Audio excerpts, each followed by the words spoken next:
All right, everybody. Welcome back to another episode of the Academic Yak podcast. This is going to be an exciting episode, and we're really excited that you all are able to join us. As always, these episodes are recorded, so if at any point you have to walk away or you join them late or anything like that, they're recorded and uploaded to our YouTube channel. So definitely go check that out if you haven't, and go see some of the past episodes that we've had. And knowing that sometime in the future you may have some, it's good to know where that is. That YouTube channel is Academic Yak. Yeah, so definitely check that out. Also, we have a Twitter account where we post upcoming episodes and exciting news going on with the podcast. So if you want to keep up to date with what's going on, follow us on Twitter at yak_pod. That's yak_pod. And if you or someone you know would be interested in being on the podcast and joining us one day, feel free to reach out to us via email or direct message. And our email is academicyakpod@gmail.com. Yeah, I feel like I'm like sponsoring myself right now, but I feel like the information is good to know. So, as you can see, we have another new guest this week. Fun fact, both of our names are Dani, so we get to have a Dani duo. We're really excited to be here, and I'm excited to have you join us today. I'm excited to be here as well. Yeah, thanks for hanging out. So, I'm going to let you, as we do in tradition, let you introduce yourself. All right, so my name is Dani, and I am a master's student in the communication program here at the University of Arkansas. My pronouns are she, her, and I am from Springfield, Missouri originally, so not too far, but nothing to brag about. I've been to Springfield. There's some pretty cool stuff there. Okay. Well, thanks for joining us today. Like I said, I'm really excited to have you here. You are a communication student like myself, which has been really interesting. It's a pretty small department, and now there are two Dannys spelled the same way in the same department, both graduate students. But as with any of our past guests that have been communication students, you study something very different than the rest of us. I do. So, but before we dive into that, let's take it back a little bit. Tell us how it is that you decided to be where you are now in a graduate communication program. So my whole college career has been a little bit of a big question mark, I would say. I've never really had any specific thing that I wanted to do. Like, I was never a kid that was like, I want to be a vet and I'm going to go to vet school like that. I never had like one specific drive. I kind of like to describe it as more of being passionate about multiple subjects. But that's just the nice way of putting it. So I came into undergrad undeclared here at the University of Arkansas and I came in with 20-something hours already, and so I didn't really have that much time to just take gen eds and figure out what I wanted to do, which ended up having me kind of just thrown into a communication major because I had the most credit hours that fit that major specifically. So my advisor was like, how about comm? And I was like, okay. And I ended up loving it, and I feel like I'm pretty decent at the work that I do in the comm department. So I feel like it's a good fit for me. But I ended up graduating from my undergrad with a bachelor's in communication a semester early. So I graduated in December. And instead of taking that last semester off and figuring out what I wanted to do or joining the workforce, I said, I don't want to go into the real world yet. So I'm going to go to grad school. So I entered grad school in a spring semester as the only person in my cohort. So I am Dani, cohort of 1. At this point, I will be starting my very last semester of grad school in like 2 weeks.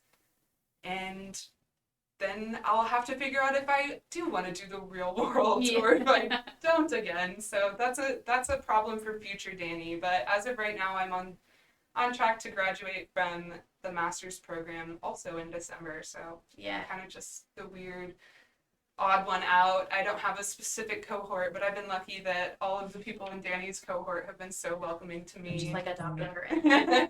She's So it's been great. a member of our Loving Babe group that we've mentioned a few times on previous episodes of the podcast. So we've adopted her in. Yeah, so there's a couple of really cool things that I just want to like kind of touch on from what you mentioned. And I think one of them is at the beginning you had mentioned that you came in with a lot of credit hours. And I think that we see this happening a lot more and more, where students go to high schools that have AP programs and they allow them to, you know, essentially, I don't want to say clap out, but they like do well on their AP exams and that works for college credit. You also have a lot of schools that are working with universities, so their high school juniors and seniors can actually just take a college course in their high school years and it counts for both high school and college credit.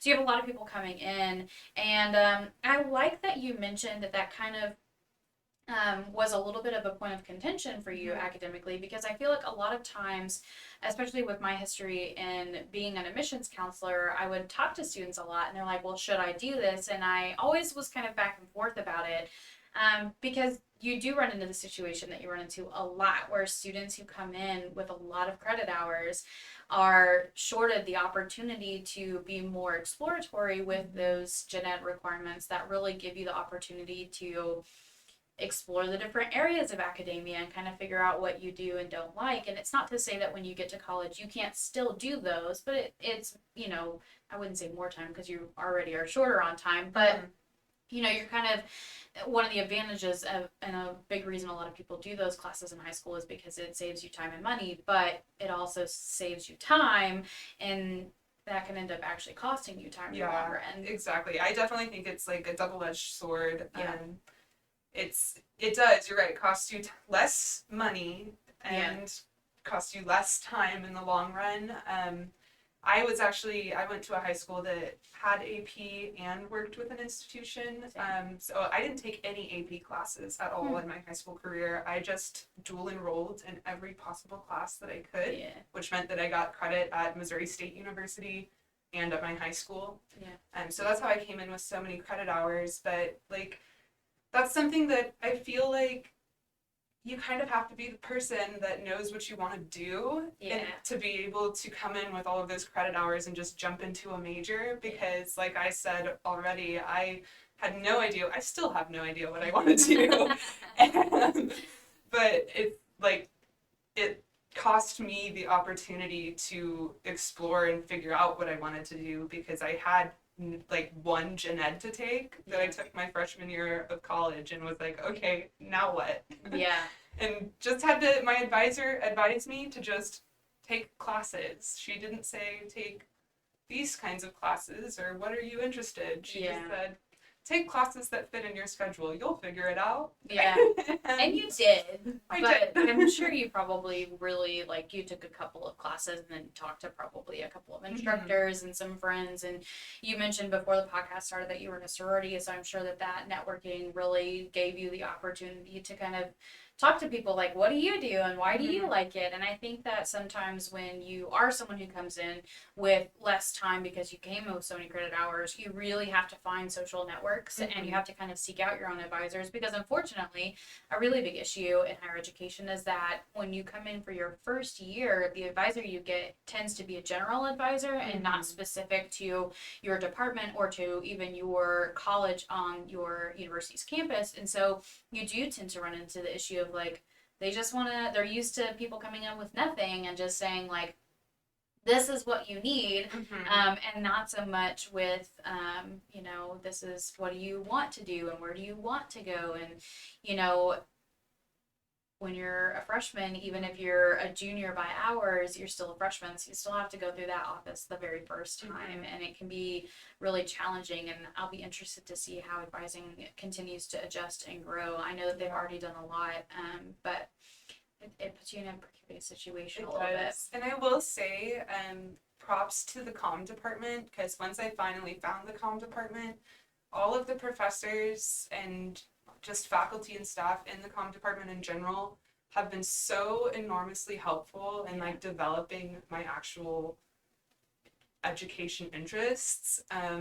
Like I just feel like we're really lucky to have such a great and like forgiving and understanding Yeah. and willing to help you kind of department, Yeah. because you don't see that in every major. Yeah. So Yeah, that's very true. And I think that another one of the things that you had mentioned kind of at the beginning when you're introducing yourself that continues to be a theme on this podcast is that most of us who end up in grad school, we just don't know what we want to do. And this is a great next step of like, well, I don't know what I'm going to do, but I have been a student and I know I can do that. And that might open more opportunities and maybe I can find something else afterwards.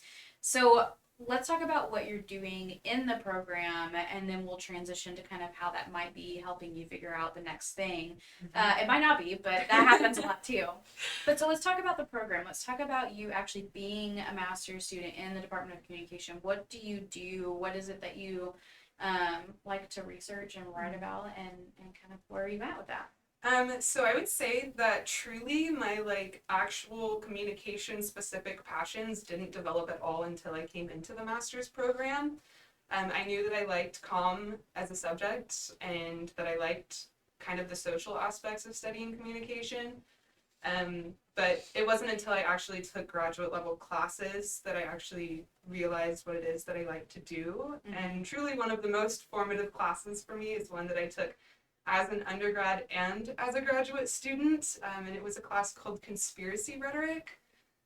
It kind of just blew my mind, especially in 2020, 2021, when conspiracies kind of drive social communication at the moment. I feel like you can't really talk about much without getting political or talking about a conspiracy. But all of the very specific courses that I've taken led me to realize that I am very interested in political communication and specifically polarization, so the divide as to why opposite parties hate each other so much and demonize the others. And then also conspiracy rhetoric. So those are the things that I study: political polarization and conspiracy rhetoric. Yeah, and what an interesting time to be doing that. I feel like both of us got lucky because the things that we're interested in are very timely to right now. Very. You being looking at political division and conspiracy theories, and me looking at health communication, right? I mean, there are so many areas of focus within. All three of those overlap right now. Yeah, so. yeah, and that's the thing is I was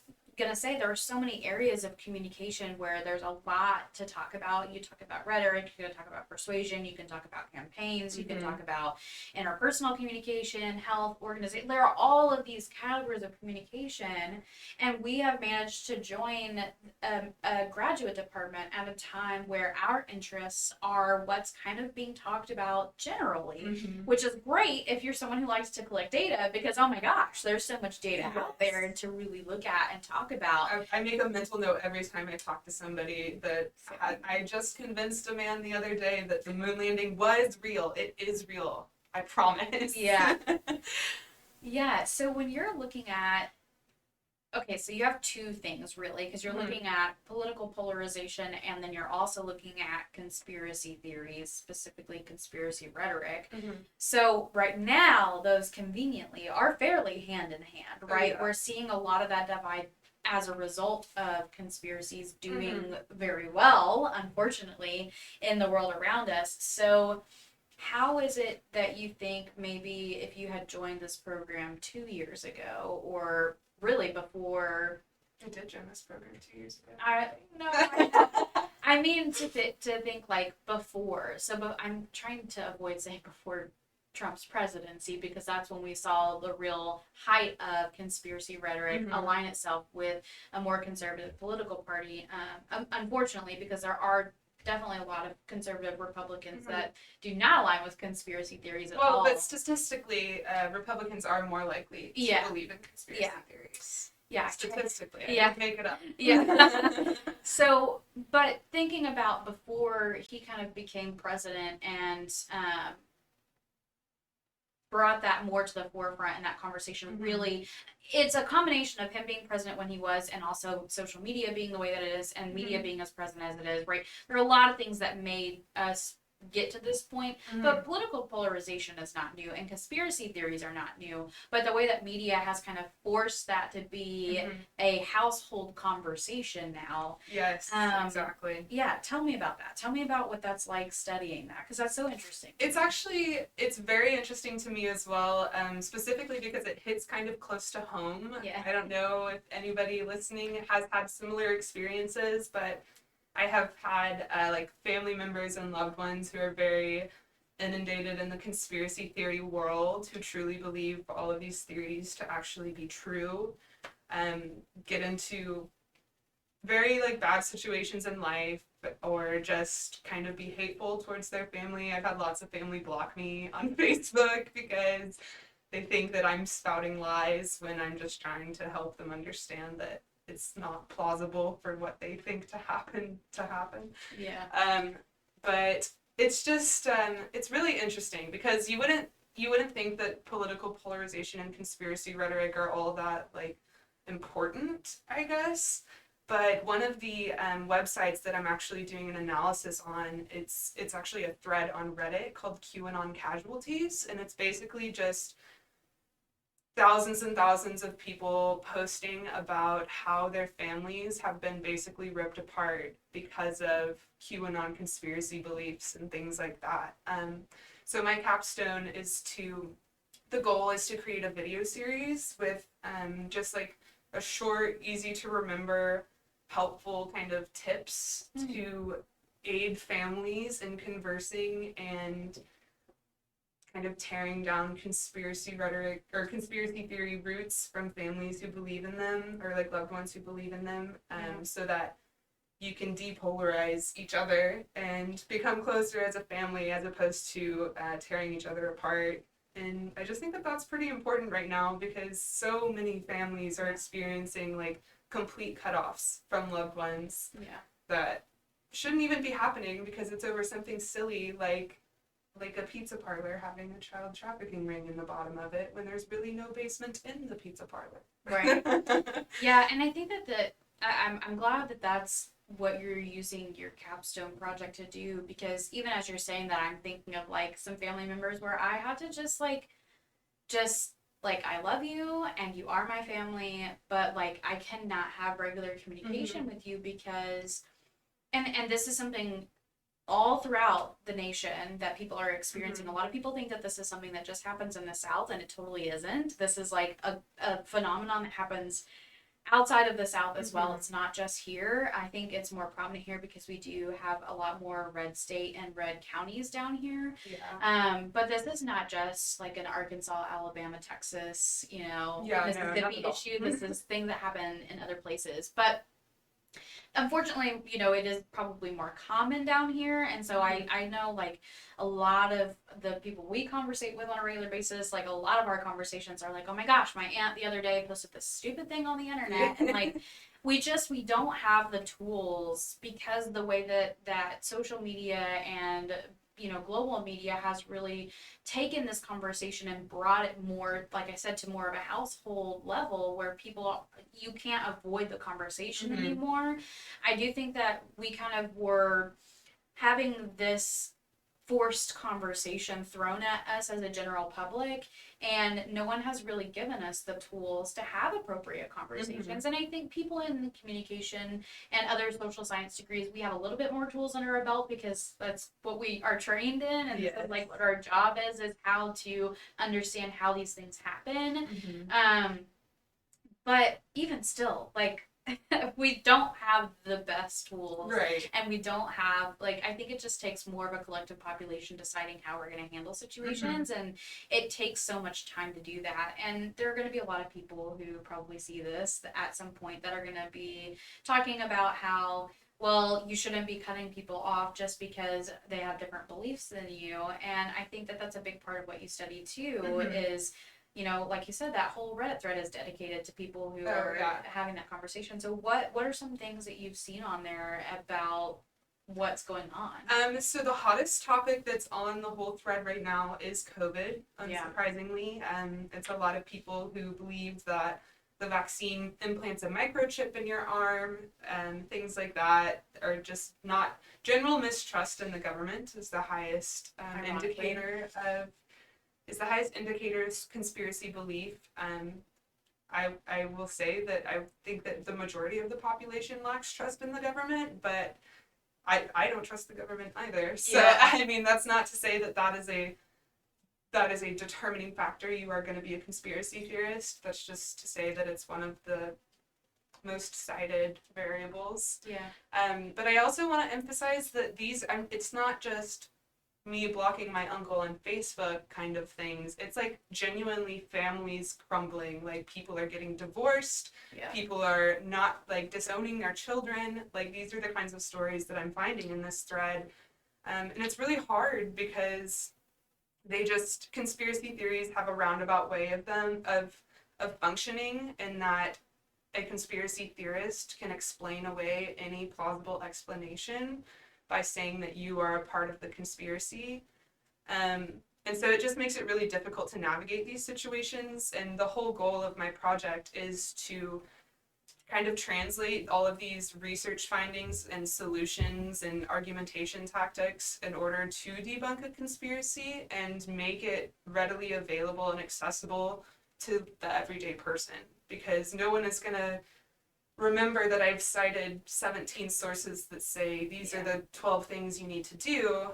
So I'm just trying to kind of break it down into the best way to communicate with your families about these things without ending up hating each other at the end. Yeah, and it's a challenge. And GB Billingham in the chat mentioned that according to the statistics, isolation or removal from high contact personal networks makes likelihood to be a conspiracy theorist higher, and that it's a balance.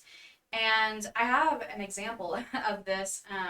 We have a friend, I would say more of an acquaintance just for me personally, but in our friend group, not our friend group, but my husband and I's friend group, that with the pandemic became a lot closer to a family member of theirs that is a high conspiracy theorist. Mm-hmm. And, we've had a lot of conversations about how uncomfortable that's become as social gatherings kind of started to come back, and, texting threads and things like that. Mm-hmm. And it's the more isolation that those people experience, the less that they are experiencing a variety of opinions and a variety of facts and a variety of information.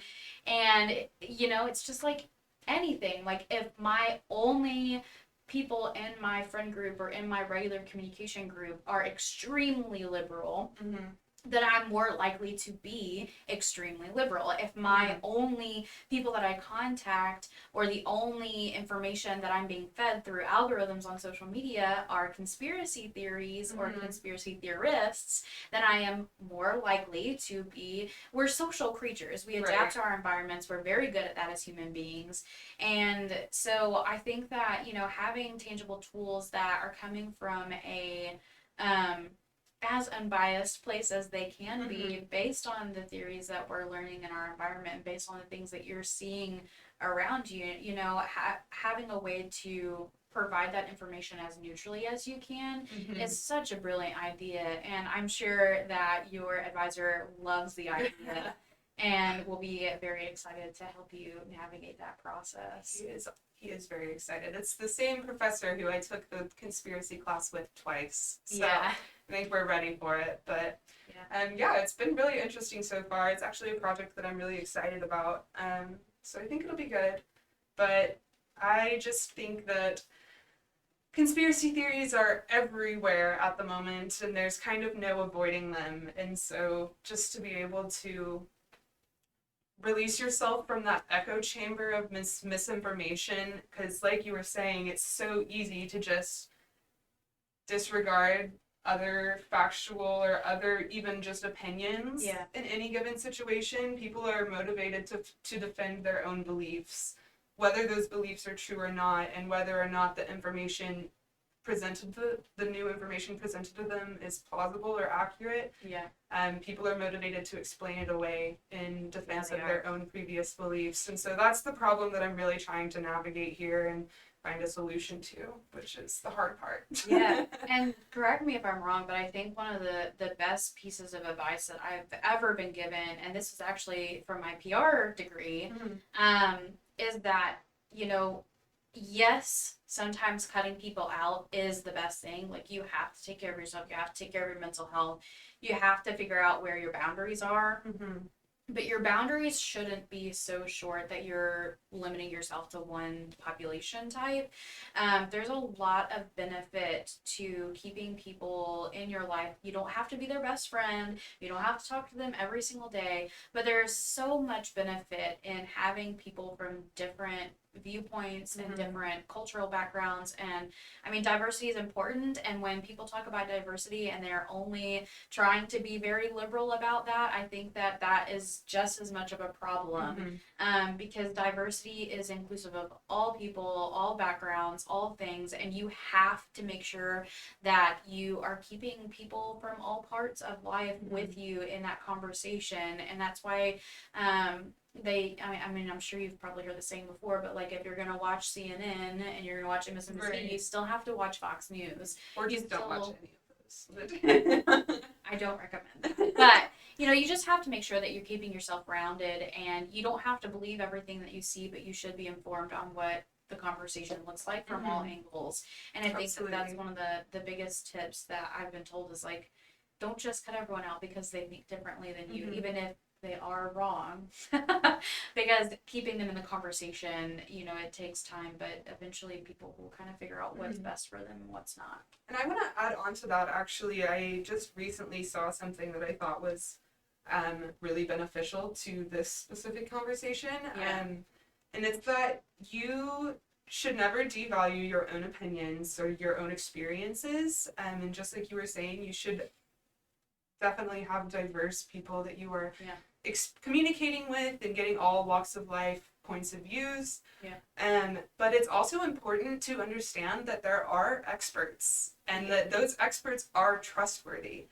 And following most of the time, yes. And but following the word of a team of experts in one specific subject is different than following one person who claims to be an expert or who claims to have background in a specific subject.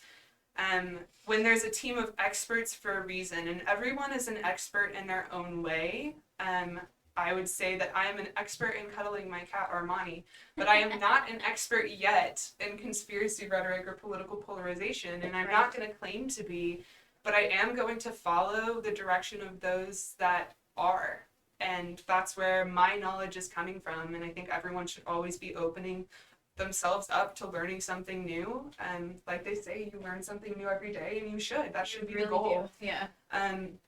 But as much as you want to have diverse points of view, you also need to understand that there are people who know what they're talking about, and those people, you shouldn't devalue their knowledge and their walk of life that got them to be an expert in whatever subject that it may be, because that information is also valuable.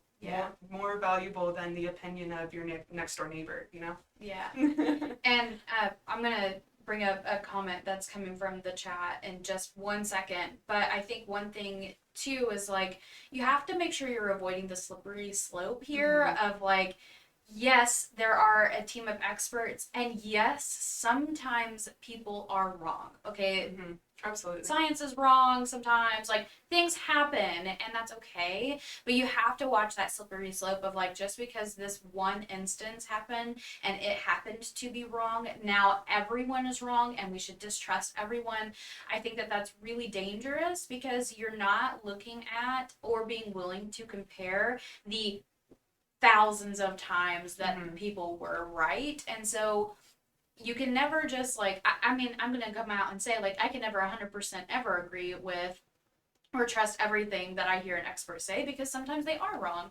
But like, if they are an expert and they've been an expert for a really long time, yeah, like 99% of the my trust is going in them, and that's enough for me. And I think that you just have to really, really, really watch when you start telling yourself and convincing yourself that they were wrong this one time, or one person in a field of millions of people was wrong, and therefore everyone in that field should be, you know, you shouldn't trust them. Like, you really have to be careful with that, because that's when you start falling into those conspiracy theories. Mm-hmm. So Judson in the chat, I love that it's Judson. But he says, so what would the components of conspiracy rhetoric look like? I feel like I would be oversimplifying it by saying something like, oh, this is just a logical fallacy, which doesn't hit the parts that make it complex enough to specialize in studying. I like this question because I would also like to know. Yeah. So I think that what you're kind of asking is just essentially what is conspiracy rhetoric and what makes it different from just studying basic communication or fallacies, like you said.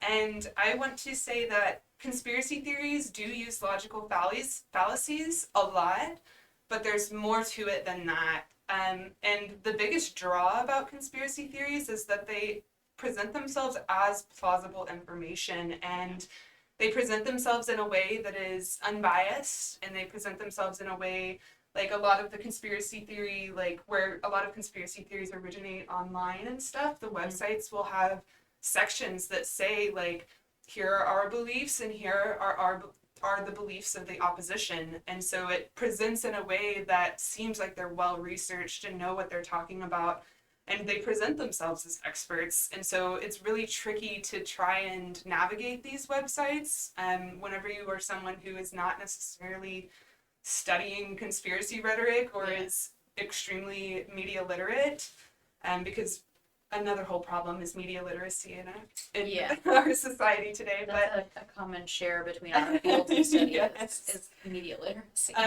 But so a conspiracy, as I mean, this is a basic definition, but a conspiracy is two or more people working together to do something that is illegal or going to uphinge some form of society or humanity or something like that. And it's a theory in that it is not proven to be true. Yeah. But that is not to say that conspiracy theories cannot become conspiracies. Conspiracies are true, and there are conspiracy theories that have been proven true. Yeah. Such as the CIA planting crack cocaine in black neighborhoods in Boston, I believe it was. Yeah. That was a conspiracy theory that was written up in a newspaper that the CIA tried to cover up, and a journalist came out and found them doing it, and it was proven. The CIA admitted it was true, and so that was a leftist conspiracy theory actually that ended up becoming a conspiracy. But I just think that the power of conspiracy theories is what sets them apart from just simple logical fallacies and things like that. Fallacies are what you're going to use in argumentation. A conspiracy theory could have no argumentation in it whatsoever. It would just potentially be a mass amount of people that believe in one specific thing that could or could not be harmful to others. Yeah.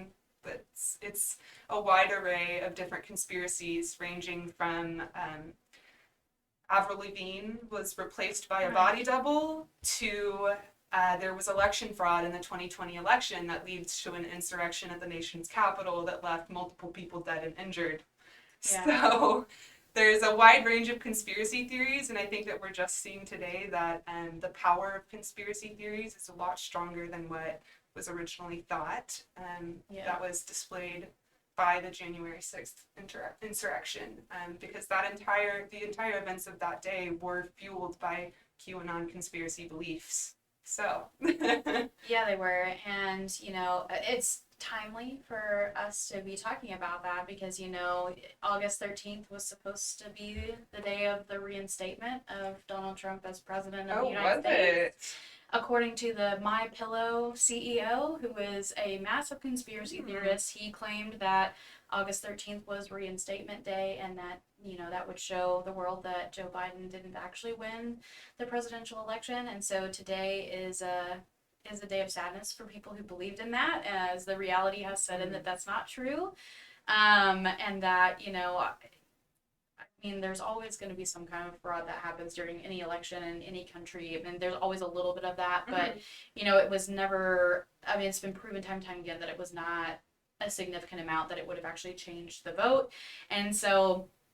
Yeah, that insurrection happened, and now it's a very real example of the power that conspiracy theories can have over people. Yeah, and it's really sad too because especially as someone who really does know people who wanted to go to that and be a part of this like revolution, and people who are now that were a part of it that are seeing the repercussions of it, and they've kind of been snapped back into reality. Some of them haven't, but quite a few of them have come back and they're like, oh my gosh, like I can't believe I was convinced to like be a part of this, and like obviously it's not a reality, and things like that. You just have to really watch. I think that there's also an interesting amount of conspiracy overlap with cult culture, and I think that that's a whole other area of conspiracy theory that you could go on about. That would be a whole Yeah. other area, you're right. Yeah, I'm just trying to see what G.B. Willingham says, that there are also kind of checks that. Oh,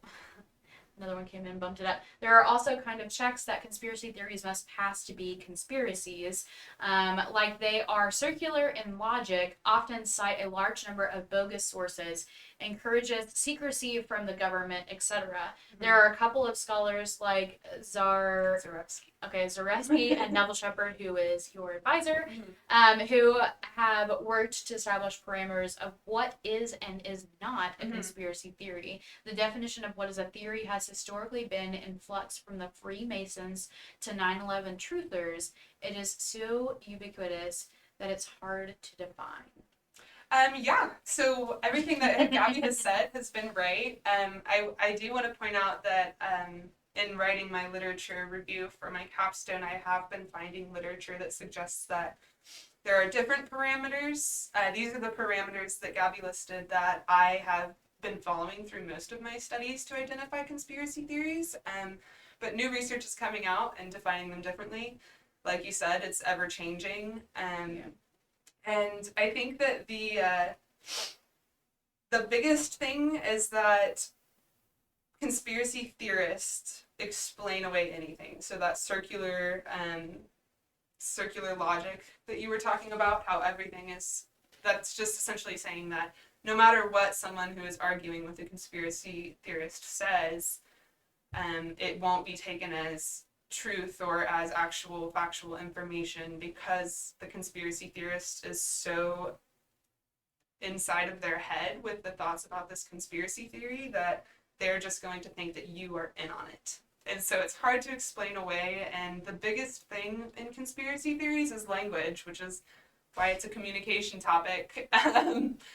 Because the language I have found in my research and also in just regular life situations that you kind of have to change your language to avoid using, like, I want to say trigger words, but they're not really trigger words, but things like socialism or communism, things like that are completely misunderstood thanks to American education. And so instead of using those words and expecting someone to know what you're talking about, explain them in a way that makes sense to an everyday person who might not know what these political themes are.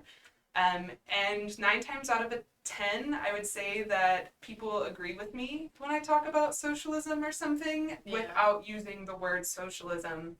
And then as soon as I throw that word in there, they're like, no, that's wrong. Yeah. So just the language that you use when talking to someone who's a conspiracy theorist is really, really important. And asking questions, asking the theorist questions to have them break down their actual beliefs, and questioning them on the things that don't necessarily make sense in your head. Yeah. Because they probably truly don't make sense in their head either, but they haven't sat and thought about it logically yet. Yeah. So asking questions is my best advice to talking to someone who has strong conspiracy beliefs. And two, like, they may not be traditional trigger words, but like you said, unfortunately, due to our lacking education system here in the United States, and particularly here in the South, unfortunately, our education reading and comprehension level is at a typically 6th grade level here in the state of Arkansas. It's very low, and so that a lot of times people actually don't have the critical thinking skills developed that they need in order to understand and really know what it is that they're consuming and they're seeing. And that's why these theories are just continually growing and growing and growing, with media allowing the opportunity for more people to get their hands on this kind of content and this kind of literature.